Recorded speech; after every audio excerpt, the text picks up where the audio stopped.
Vale. Lewa greetings ñëpp di ñaanal ñëpp jaama lewa juma mubarak di ñaanal ñëpp di wax ne yàlla ñu yàlla defal jaama ñu ñëpp musal ñu si seytaane boole xole ñu nekk benn lewa ne greetings especially mi nekk Gambia lewa ne yàlla la yàlla may xoli muñ yéen mi nekk Gambia yàlla la yàlla may xoli muñ yàlla yàlla yombar mbir affaire yi seen kaw mbiri dunda gi ak joxe dépense yi ak luwaas yi ak yëfi nawek parce que gis naa ne moom every day Gambien yi ñu ngi ne ko wadi réew waaye gis naa ne Gambien yi every day ñu ngi jooy yëfi nawek yi every day you get joy if you know parce que la Gambia ñu lay fay tax xamul lan mooy the meaning of paying tax yéen xamuleen la moo tax ngeen lay fay tax Gambians love to suffer yeah boy Emma I tell you was so brother boy whatever yere ñu bari dañoo foog de dama nekk di mook Gambians so nekkuma di leen mook so yi seen ñu nekk Europe bi fii di am courant 24 hours di am ndox 24 hours parce que tax leen lay fay Gambie na ngay fay tax di def lu nekk waaye mënu leen a am courant mënu leen a am ndox imagine loolu ñu ne suñ population mi ñaanal 2.4 million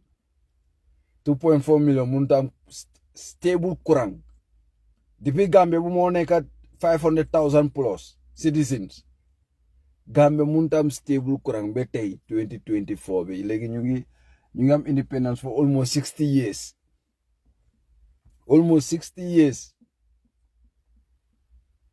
di nga wër àdduna bi yëpp doo musa gis dëkk bu mel ni Gambia a population of 2 million Nigeria sax seen security bi sax ñoo ëpp Gambia population bi Nigeria ni seen sub cities ñoo ëpp Gambia mënut am stable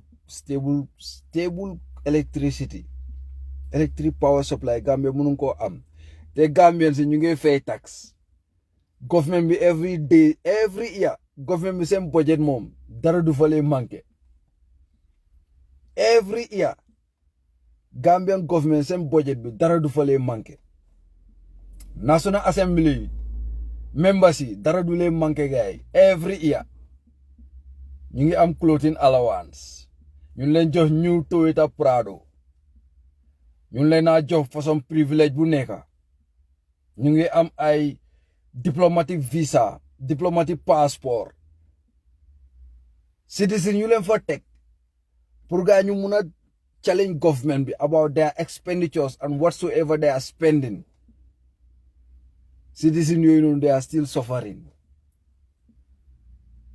Gambians is over here they feel like every individual that have to talk something negative about the government you are an opposition yow daanaka yow nekkuloo doomi réew bu baax man Sirif man I am okay here man maa ngi over fine Europe fii maa ngi am yëpp suma family bi lay wole suma guy disturb I used to tell them look yen man munuma solve seen problème yéen a ko mun a solve seen bopp nag ngeen ko mun a solve moo nekk xoolal masla bi ngeen war a bàyyi ngeen génn si street bi Gambians yëpp collectively ñëpp ñu génn Gambia ñëpp a nekk di sofa Gambia ñëpp a nekk di sofa ñu nekkul di sofa moo nekk Baro ak famille bi ñoom Du Sanu ak seen famille ñoom Sidi Njie ak seen famille ñoom Fabakary Tombong ak seen famille ñoom Rambo Jatta ak sun National Assembly members yi ak seen famille ñooy rek ñoo nekkul di sofa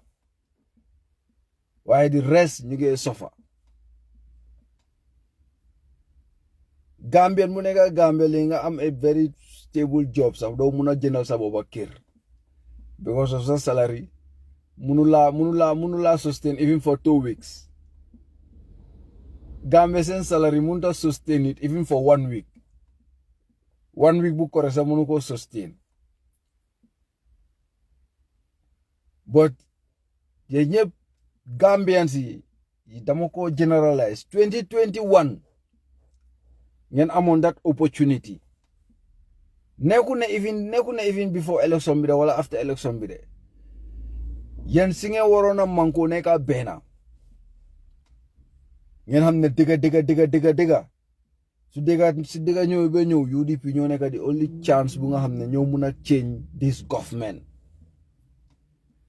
Ngeen no hare ñu deglu ñom Maimouna Ceesay Darboe ñom Ahmed Jite ñom nakam tudati sa Minister of Agriculture bo ñom Demba Sabali ñom Dembo by force. Ngeen hara ñu deglu ñooñu they inject our system with tribalism and hatred towards one party, whilst they will continue enjoying and we will continue suffering. So let us follow them. Ngeen decided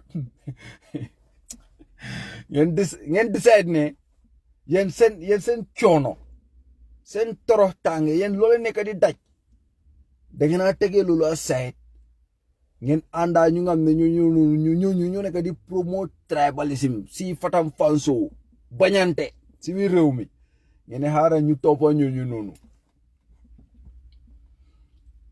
Now you see the results.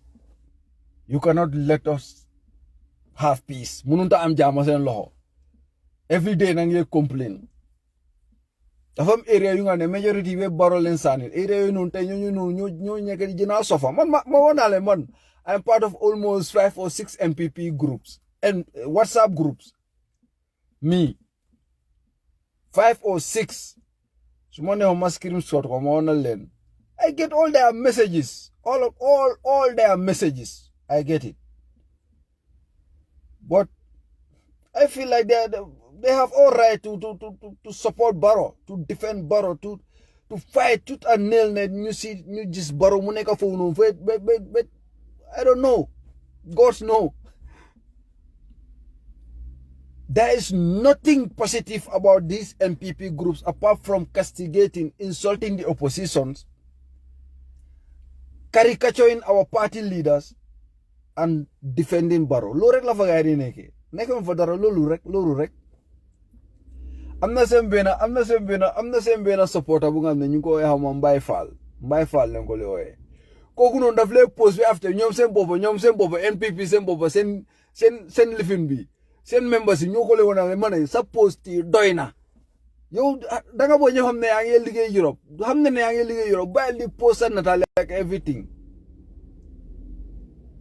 every day dama lay déglu gaay seen audio yi dama lay déglu seen message yi ay may seen groupe yi for almost yàgg na send message you guys say I got it because I'm in their group. They just not NPP. One thing about them. Then ute nyun some of our mayor supporters like me.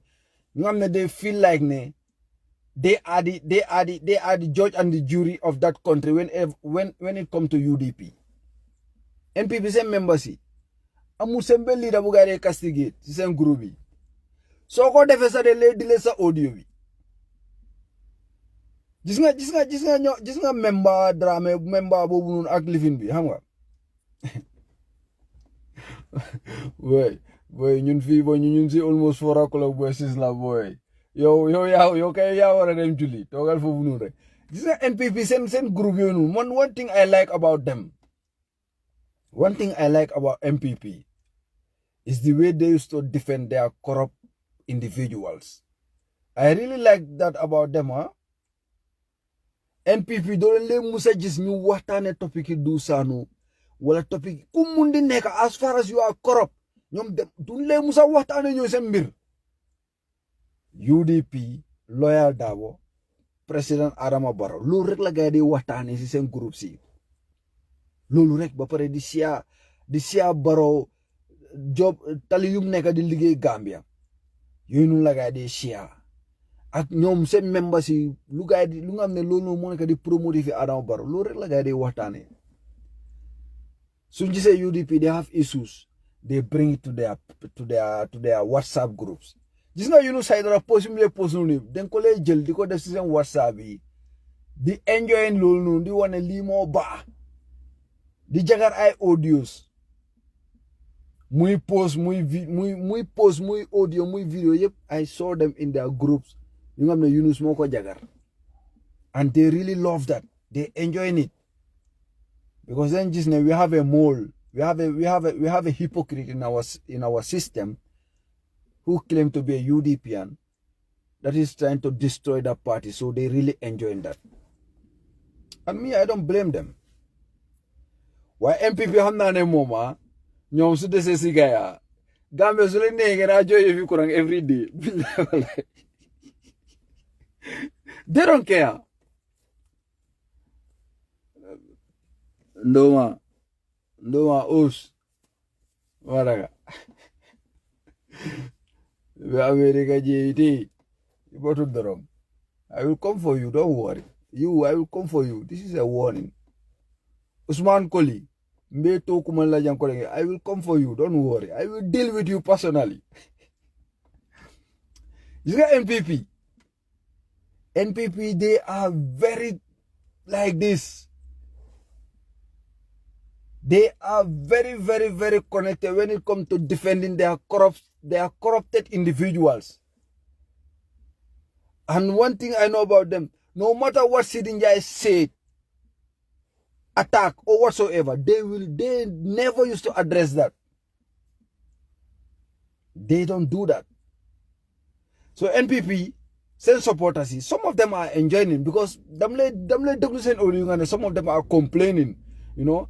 Adama Barrow kilam ñu jox ki neko duñu defal fi dara, you know, they used to complain sometimes. Damlay just lolu, but do you know signal la they complain individuals nga ne amalun Adama Barrow sa njeriñ, you know.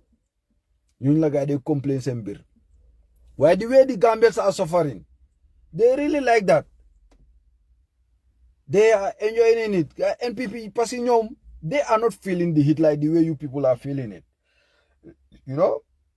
You see the president wives, that Sajo Mbalo and the other one, Fatuba Barrow. They have a lot of kabudus in these groups. And each of them are trying to do something like a competition. Ñom ñaar dañ lay def competition. You know? But Gambians don't know that. I don't know how they are getting their wealth, but they are sponsoring a lot of groups. They have a lot of 𝒕𝒉𝒊𝒔. These two, Sajo and, you know, yeah, Kurande, it's up to you, DP.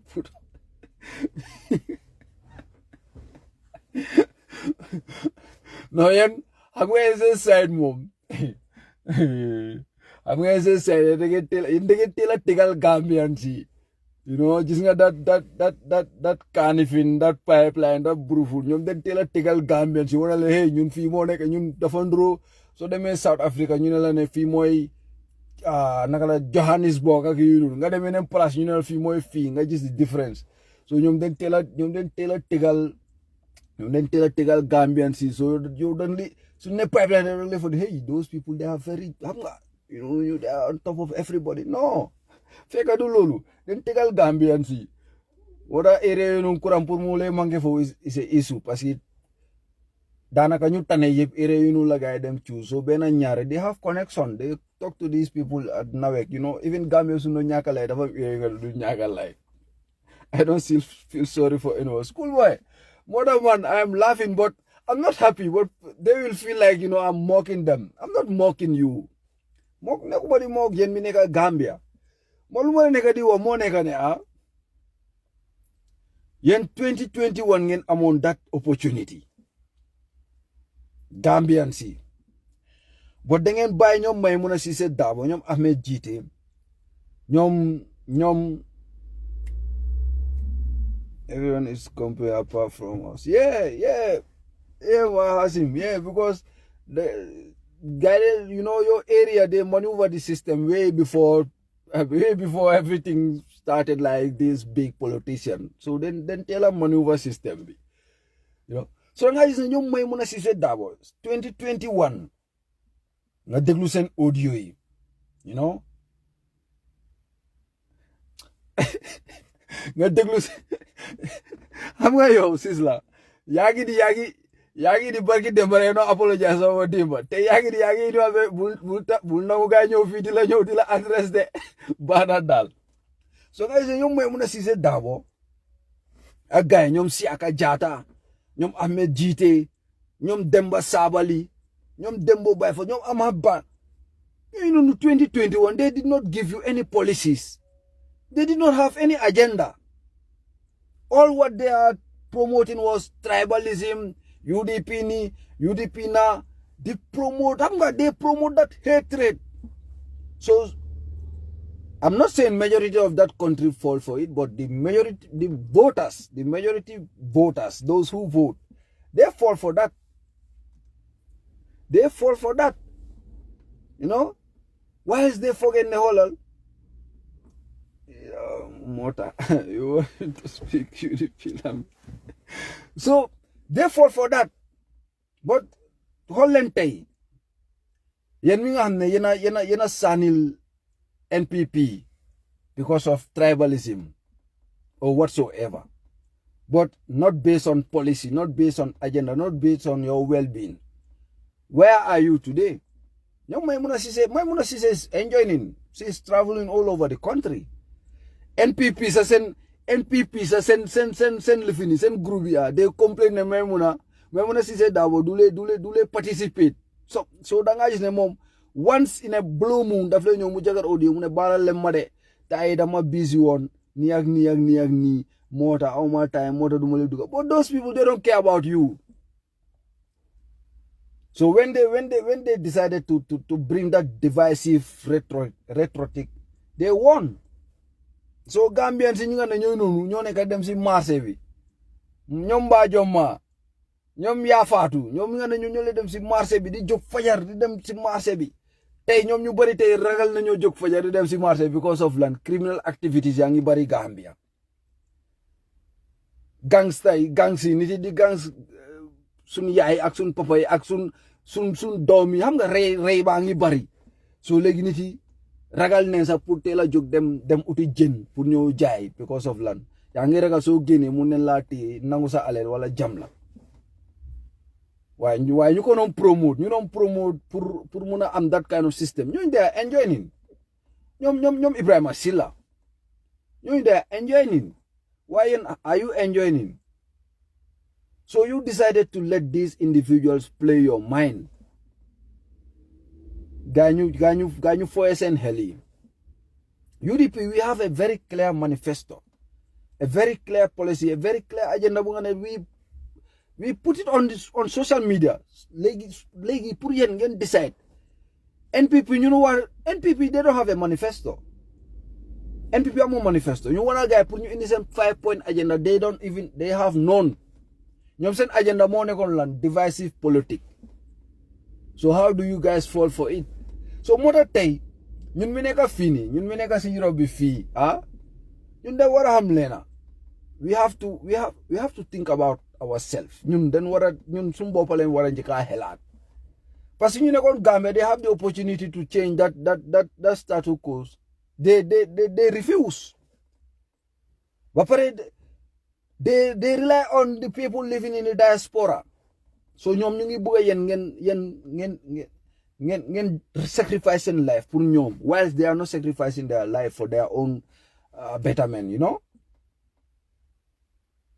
So more than I say people are complaining about NAWEC, the rent, the food stocks and all those stuff. Can ngeen amuna blame?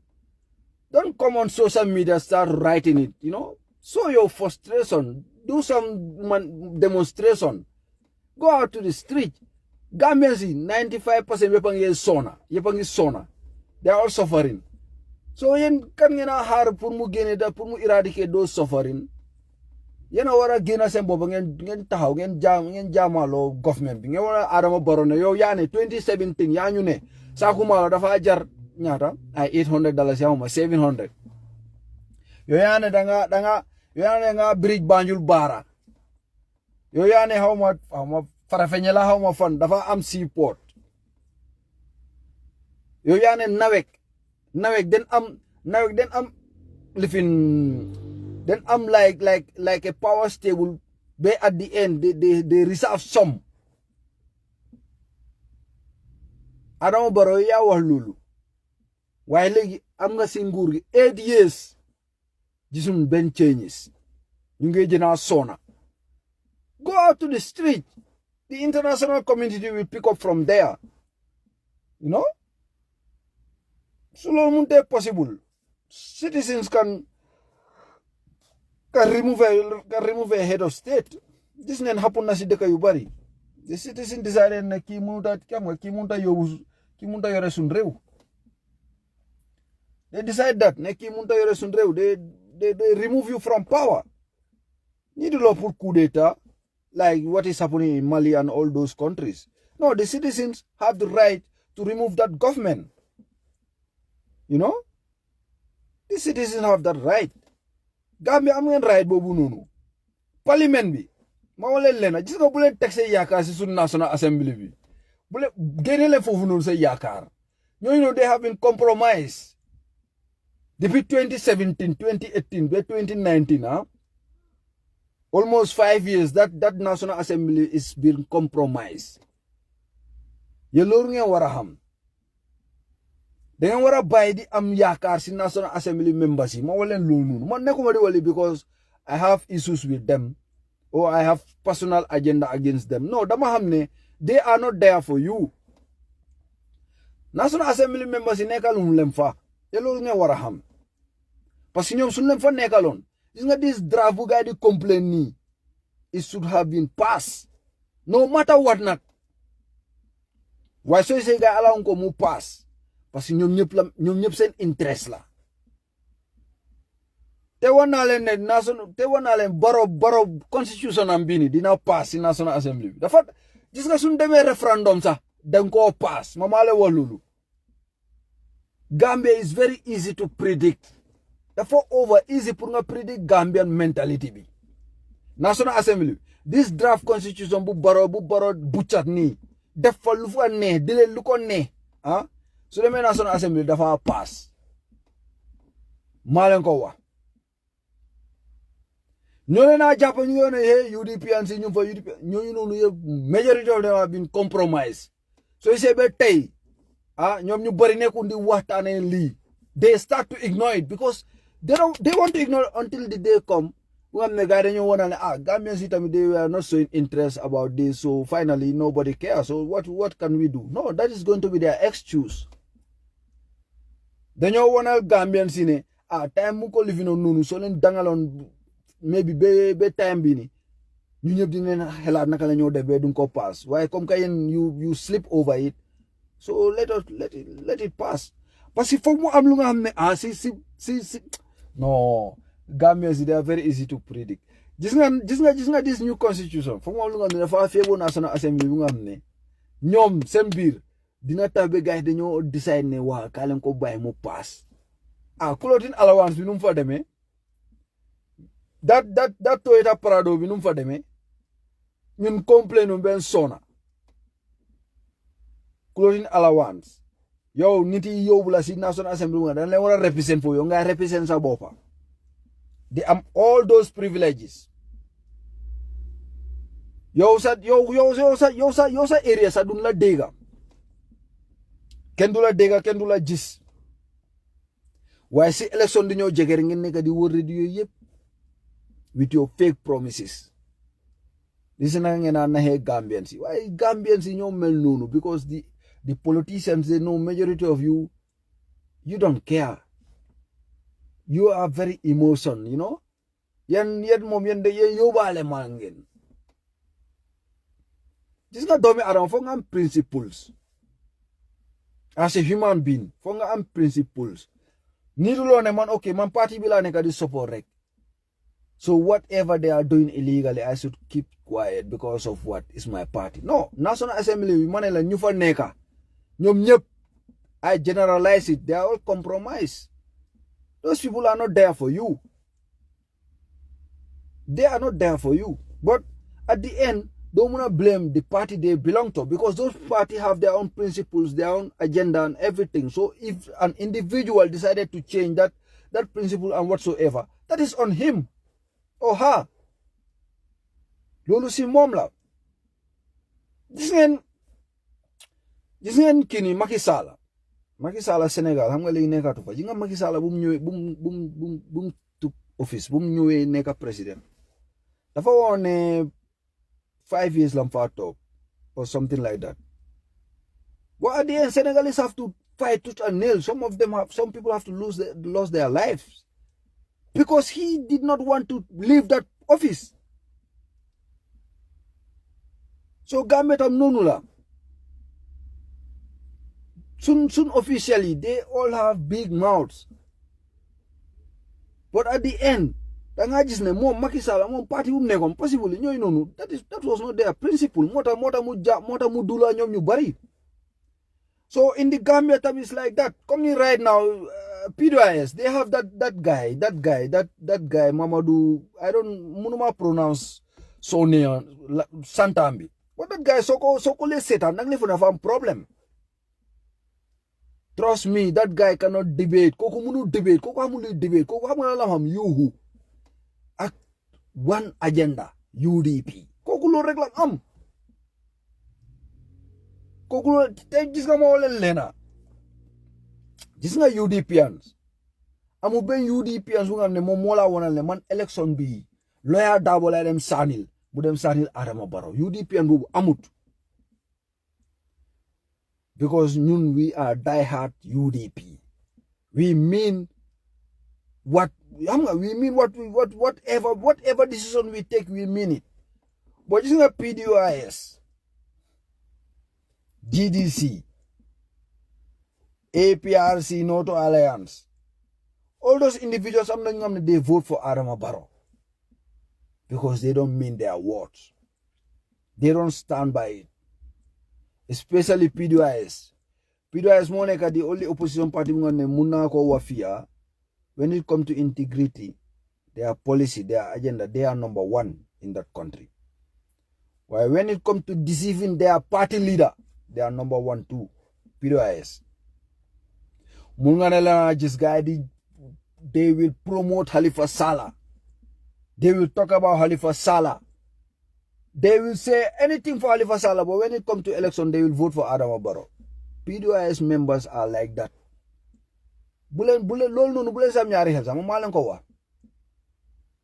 Because I see the way they move. Because when it comes to election, they used to langala len lewa anyun hamne ne kay ki mom waji du win. Kañ ko jokko ne koku nonu moy koku moy ne ka koku at least moy am chance ngam ne lawyer Dabo tamit du win. Vote for so that is PDOIS. PDOIS they hide behind Halifa Sallah. PDOIS they hide behind we are PDOIS, the most loyal or whatsoever party, the party with integrity whatsoever. But when it comes to election, they will vote for Adama Barrow. PDOIS members, majority of them na ñu nekk Gambia la na waxal ni de. Majority of them, including that guy Mamadou Munuma, I don't know his last name. No, I know his last name, but I cannot pronounce it because let me stop at that Mamadou something. That guy that used to be on iAfrica TV and all that. Koku munu debate. Koku munu debate on it. My last time we on a mom Kurang. Mamadou Kurang. Yes. Last time I was on a mondafabuga debate Yaya Menten Sanyang.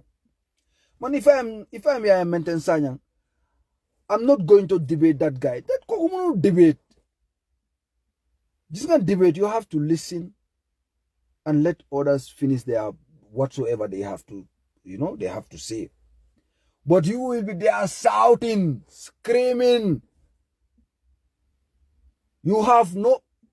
When last did you see that guy promote anything that have to do with PDOIS? When last?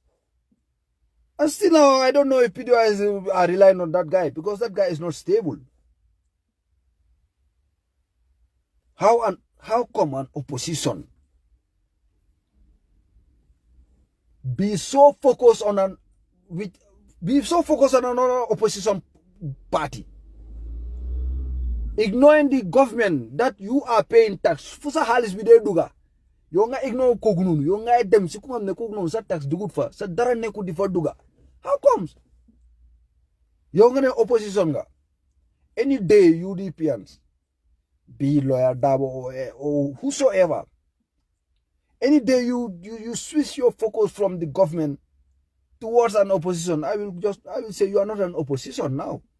You are part of the government. That guy is part of Adama Barrow group. That guy is NPP. 𝒘𝒄𝒄𝒏 is NPP. Those individuals, they are NPP. They may hide behind, what is the name again? Behind PDIS. As at now, I can say 60% of PDIS supporters are NPP. As at now.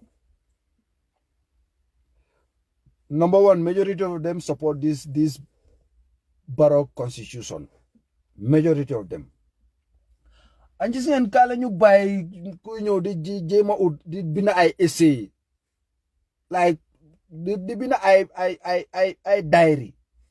You feel like he is very intelligent or he is smart. Smartness don't come to qualification with your diplomat and whatsoever. If you have your diplomats, your certificate or whatsoever, and you cannot survive by your own means, but depending on the government or somebody to lick somebody backside, that's when you are not smart and you are not that educated. You know? Solomon Ekati Gambia. You know, majority of the people there, they are not smart, they are not well educated, they are not intelligent.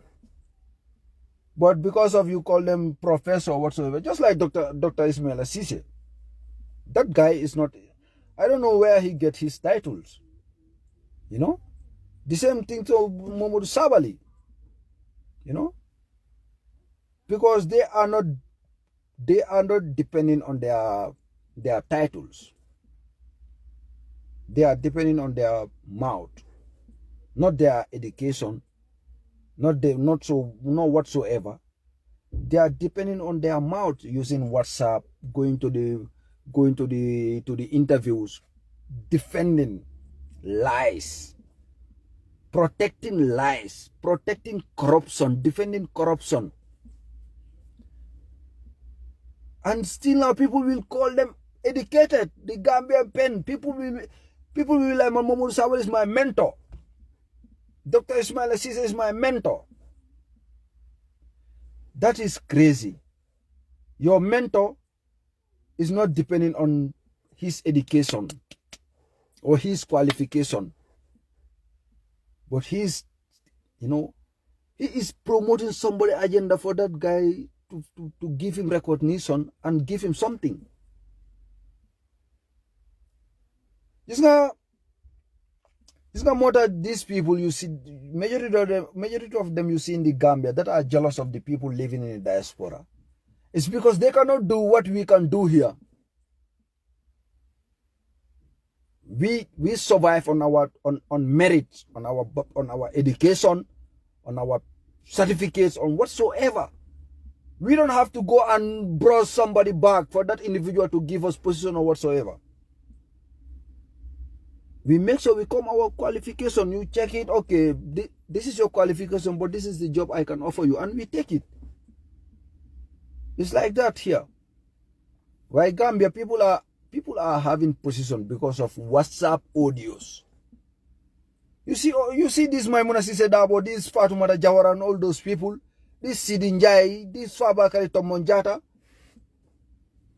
Because of their qualification, that's why they are in the National Assembly. No, it's because of these WhatsApp audios and their complaints every day on Kerfatu or Fatu network, you know, giving Adama Barrow government problems, you know, showing them now without UDP we are with you. So the majority of these people that have position in this Barrow government, they have it because of hatred towards UDP or towards the party. or some of them were promoting tribalism. That's why they get it. And it's a fact. Nobody can deny that. Nobody can deny that. It's a fact. And some of them denounce their own tribe for them to have that position, including that Ibrahim Asila you are seeing today. You see that Ibrahim Aji Sankare. You know, you see that Sehumbalo. All those people, they should not be in that position. Mota Daraneko the work Gambia. Because somebody learn how to fix a car. You tell him, no, now you have to construct a road. And you think that that thing will work? So what you see them that interview with 𝒂𝒄𝒄𝒏𝒏. You know? This is not Gambia. So dega sun ware wa dega rek ñun Gambia si sun ware wa dega sun bire ñun xamne ne UDP is the solution. With these young leaders, including our party member, our party leader right now. Whenever they speak, if you listen, you learn a lot from them. Where are the NPPs that will speak and you will learn from them? Either in public or whatsoever. But intellectual CB NPP nga ma munat wanal ne ki mo dem tok ci place nga ne su waxe ni dem dina wone diga ki deserve na position. They are all rely on lying from Dawda Jallow. Huh? All of them are liars. They lie.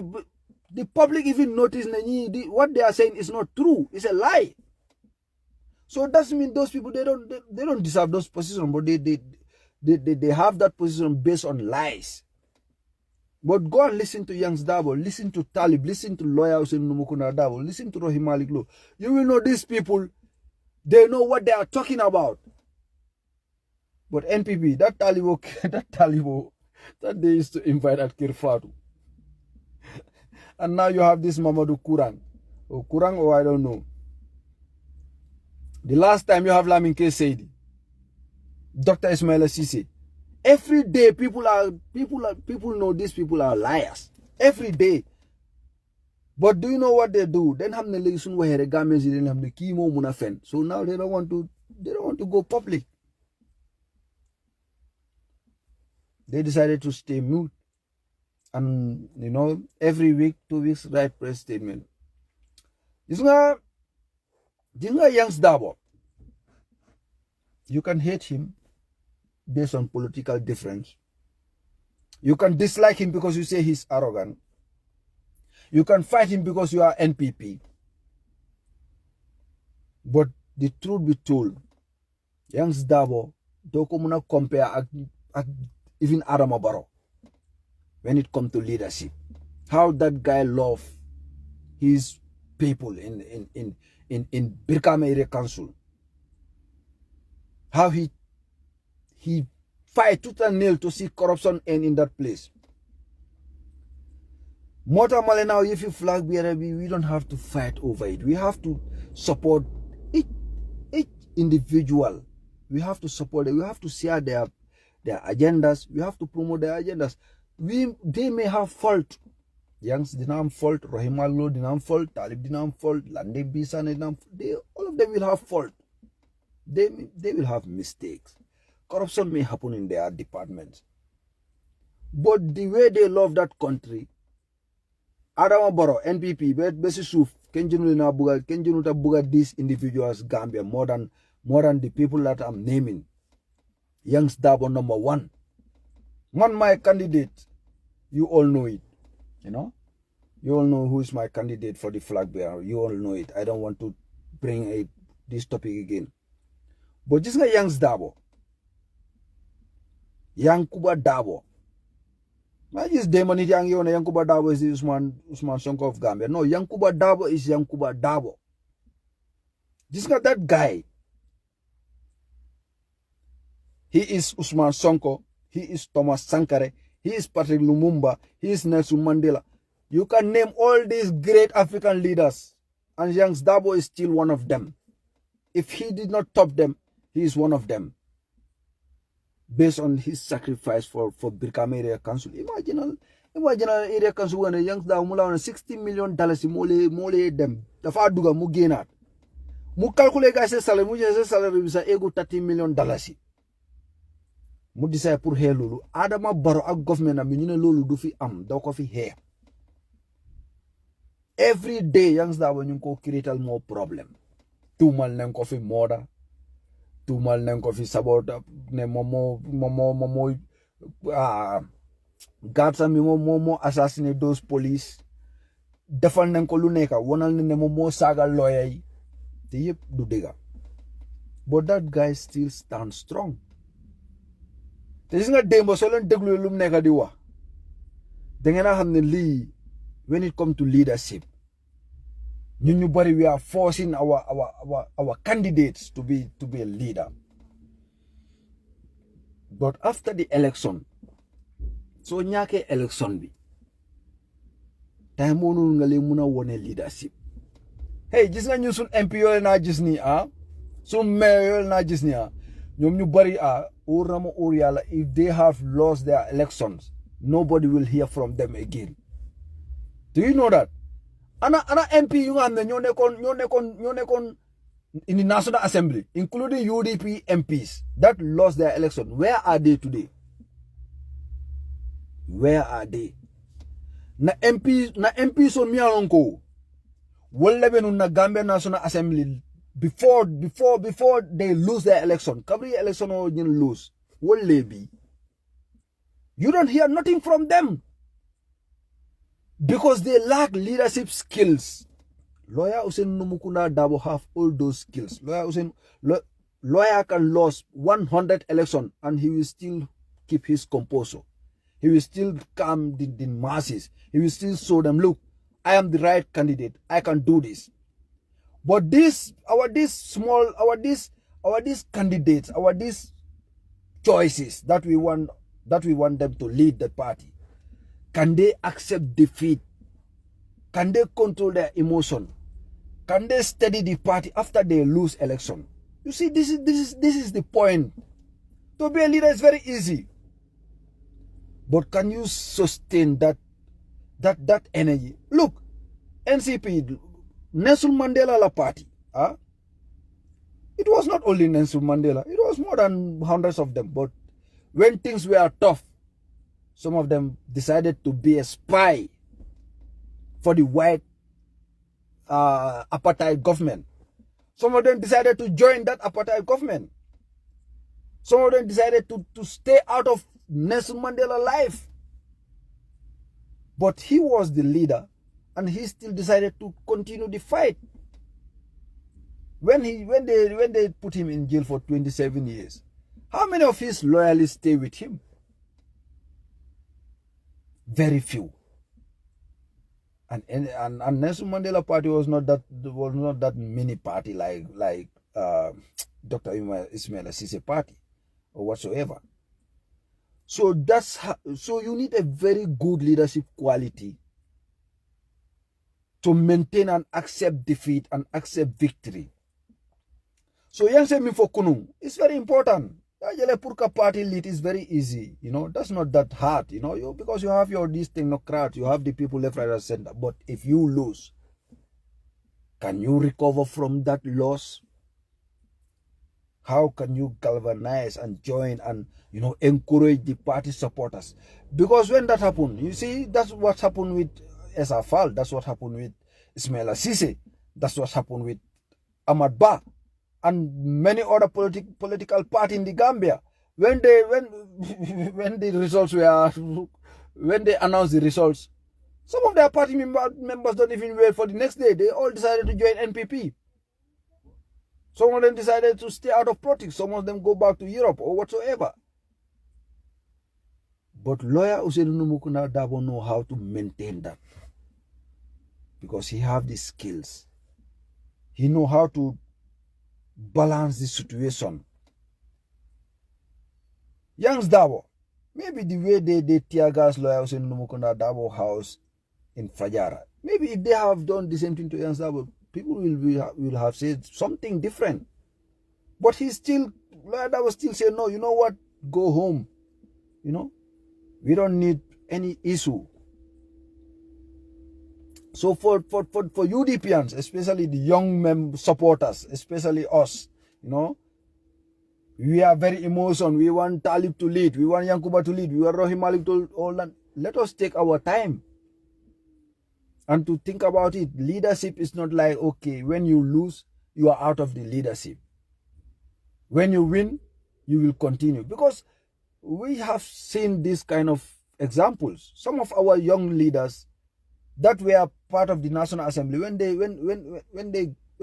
were not elected, they all of a sudden they disappear.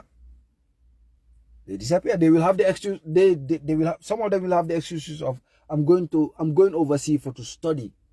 I'm going to study political science. I'm going to study this. I'm going to study that. I'm going to follow my diploma and whatsoever. But when they were in that position, they did not think about going outside the country or leaving their position as a young leader that the people were so interested, you know. But that was sacrifice everything. Can these young politicians sacrifice everything? That should be the question. You know, man, I believe that Yankuba Darboe can sacrifice a lot of things, can sacrifice everything, because if they offer him how much? He said they offer him, I think, 60 million for him to let go about corruption. He declined it because that guy mean business.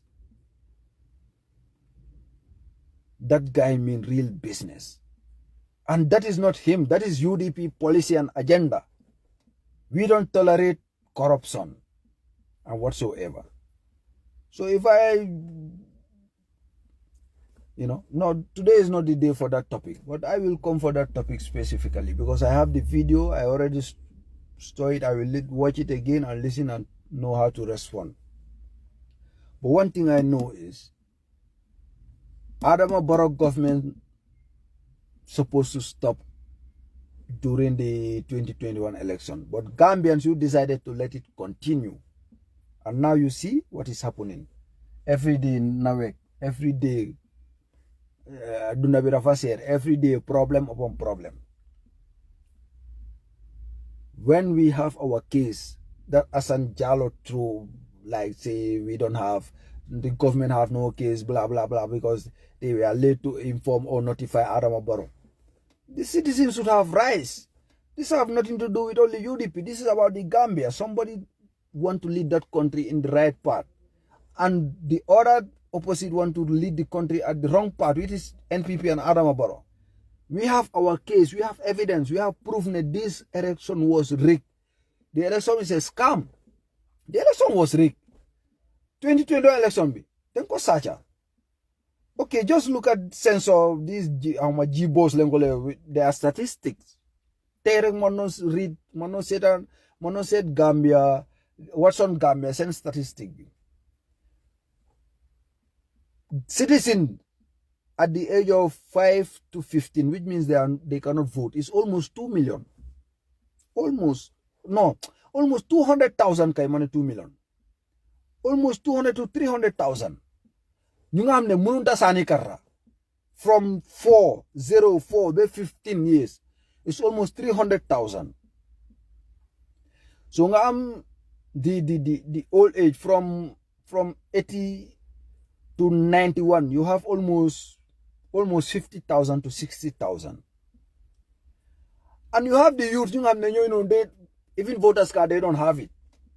But they are from at the age of 19 to 24. That one you have almost 200,000 too.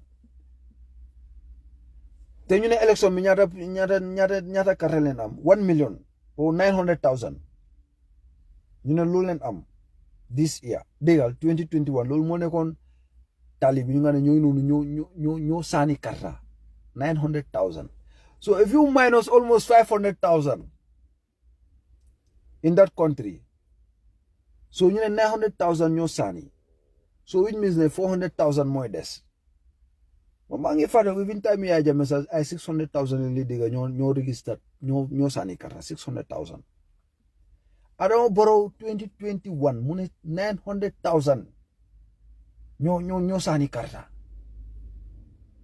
So 900,000 boobu Adama Barrow mu am almost 400,000. Gis nga lii nga dem school nga ñaaka dem school soo toogee nga calculer sa bopp di nga xam ne élection yi Gambia bi amul fen saaca moo si am niiduloo pour dem toog classe ñu la calculetal wax naa leen ko di leen ko waat be sona Gambia 2021 élection bi den ko saaca even 2016 bu fekkee ne tali bi su ma xamee tali bi ñaata la like ñaata ni ñoo vote mun naa leen na élection bi dafa right or is wrong because it doesn't make sense. Dëkk bu mel ni Gambia population is 2 million ñu ne ñu sànni kara is 900,000 waaye right now jibos ñu la wonal ne ñu nga xam ne ñu ngi Gambia at the age of 15 ñu nga xam ne amun kara is almost 300,000 ñu nga ne amun kara is almost 300,000 Gambians. Legi Gambia ñu nga ne they are at the age of 19 to 24 is almost another 300,000 or 200,000. Like 200,000. So whole 200,000 wo xamal ne 75% bi sani un karra. Ba pare ñu 75% bono ñu bari dem bagu la gay dem. Legi nga ñoo seet ñu nga ne ñoo am from 50 be 65, that one too is almost around another 300,000. 400,000. So plus that 100,000 mga ne mo jóge si youth si ñu nga ne ñooy sani karra. So altogether so ko calculate na dem 500 to 600,000 people ñu nga xam ne ñu nekk Gambian pour sani karta. So Adama Barrow ñu ne karta bi 900,000 vote la. Adama Barrow won almost 400,000. Gambians still believe ne loolu mun na possible ku win 400,000 vote nga oote swearing pour waata nekkal si office. Independence Stadium, the maximum capacity of that Independence Stadium is 22,000 living capacity. 22,000. Adama Barrow independent dega sama independent. Yo sa swearing bi yo mun lo am even bena 10,000 bu correct sa. Parce que stadium bi hajuta face. Musi ko musi suuf hajuta face. Te ñu ne ya win that election. Brikama mo dina maxi si region bi yëpp Gambia. Brikama nekk Brikama benn celebration bu correct sax pour nga gis benn 200 ni sax amut. ñu ne kooku moo win election yi Gambia. Ida foreigner yi ñoo saani karta wala système bi ñu korop ko. Loolu rek moo nekk di only explanation. Ida non Gambians ñoo saani karta wara système bi la gaay korop. Ba Adama Barrow munta am 400,000 vote biir Gambia. Ne ko Adama Barrow rek sax ben président sax munta am loolu. Du Adama Barrow rek de ben président munta am loolu. 400,000 munuloo ko am Gambia. As it stand la waxal ni de. UDP suñu waroon a win election dafa nekk maybe 300 and something thousand to 400 or less. Why don't muna am 400,000 out of that 900,000? UDP am 200 and something thousand. Because UDP is 200 plus an amount. Just nga UDP that number can win an election. But how come UDP did not win that election? So wo na len ko bay ngeen xelaat ko. Le wone bi mom juma mubarak, you know. Di ñaanal ñepp jamm, di wone yalla defal jamm ñu ñepp. Musa ñu ci seytaane boole ñu nekkal benn.